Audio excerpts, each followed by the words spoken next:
Hello guys, Dan here from Dan's Tech, and today's video guys we're going to bring back the gaming PC builds for 2015. So this is, all the PC builds for this month, which is, the 4th month on, we'll kind of go into the 5th month. But if you guys are new, well, so this is, I tend to do these every 6 months, and it's me telling you which computer components to choose to put in a gaming system, and typically, yes, to give you the best gaming performance, and just for you guys, so you do pick the right components. I see some people picking really expensive graphic cards or low-end CPUs, and, vice versa, and this is what these videos are about. It's choosing the right components that fit together to make a balanced gaming PC, so you guys can have confidence in buying all these parts and knowing that you're going to get a really good system for your money, which is the most important thing.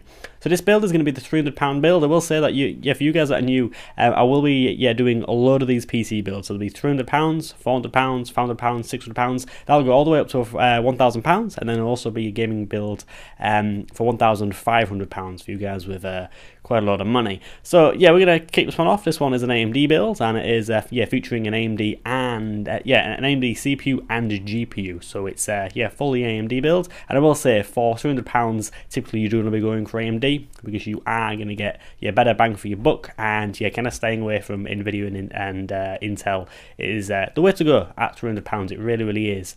So without further ado guys, we're going to get started, and let's just kick this off.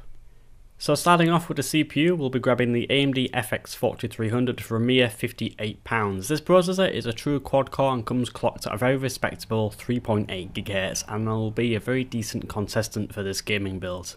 Now on to the motherboard, we'll be grabbing the Gigabyte GA-78MT-S2. This is a micro ATX form factor motherboard with a very good bang for buck ratio. Now I will say that the chipset is 750G, and yes, it may not be the best, but I will say it can support up to 16 gigs of 1333 MHz memory, does support RAID, and comes in with a decent NIC, a decent gigabit NIC for internet connectivity. The PCB may be blue, but looks not everything, and this board does come in at a very low £33. Now moving on to the RAM, we'll be grabbing an 8GB stick of Kingston DDR3 1600 MHz RAM, and I will say this does come in at a very cheap £45.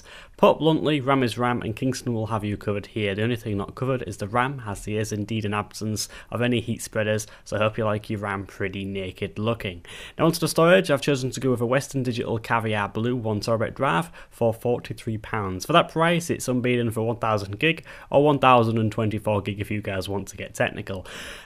Nothing really to talk about. A hard drive is in a hard drive, and in the hard drive department, really apart from the spin speed of 7200 RPM, I will say that this drive does have 64 megabytes of cache, and it's just over 23 gigs per pound. Pretty nice.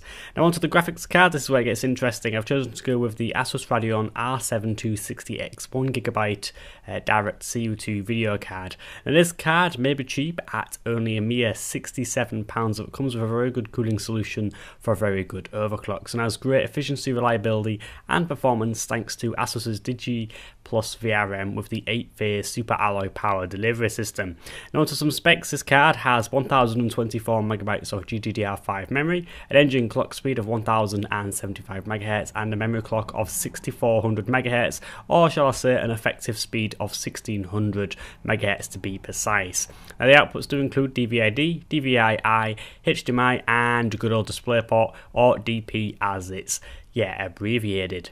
Now moving on to the case, for this build I've gone with the Cooler Master K280 ATX Mid Tower. This case is cheap and does the job. Now just like many of my builds in the past, this case really does do the job pretty well for a very low price of £22 at Amazon. The main features are 1 times external 3.5 inch bay, 3 internal 5.25 inch bays, 1 internal 2.5 inch bay, and 6 internal 3.5 inch bays for hard drives. As for the motherboard compatibility, this case can hold an ATX, micro ATX or mini ITX board, so we're all set there, and this is indeed compatible. Now, just two things that I do want to mention. The two last features worth mentioning is the fact it does have a single USB 3 port. Don't know why it doesn't have two, but yes, it has one on the front. And I will say that it can accommodate GPUs up to a length of up to 31.5 centimeters. There we are. Now, lastly, we do have the PSU. In this case, I've opted to go for the EVGA 430 watt 80 plus certified power supply.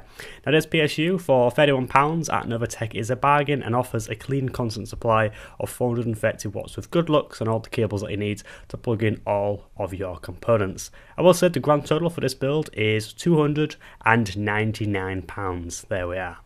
So guys, there we are, that was the build for £300. I will say for £200, this build is pretty good, and I will say that you're not going to be playing all your games at say 1080p high settings. You know, with some games you will need to turn it down to even low or medium, but you know, if you guys wanted to play at 720p, I will say that this build will do pretty good at 720p. You'll be able to, you know, put some sliders on high or very high, and you'll have a very good gaming experience. In terms of frame rates, anywhere between 30 and 60 in most titles, so it'd be pretty good. But yeah, I will say don't expect to be playing stuff like, you know, Battlefield Hardline and Ultra, even though it would definitely give it a pretty good go. Anyway guys, yeah, thank you very much for watching. If you want to buy any of these parts, they'll be in the description, and yeah, they'll take you to, you know, various places like Amazon, Scandabs, Area PC, and all them places. And yeah, also yeah, do bear in mind that yeah, I am doing a lot of you know, a lot more of these PC builds. So if you guys do have a little bit more money and you know, you wanted to build to the say a £400 gaming PC or a £500 gaming PC, yeah, they'll be down below in the description in that playlist. So yeah, feel free to check them out if you want to, and that's about it. Yeah, please feel free to like, guys, yeah, comment, and also subscribe, and yeah, I'll catch you guys in my next video. Goodbye.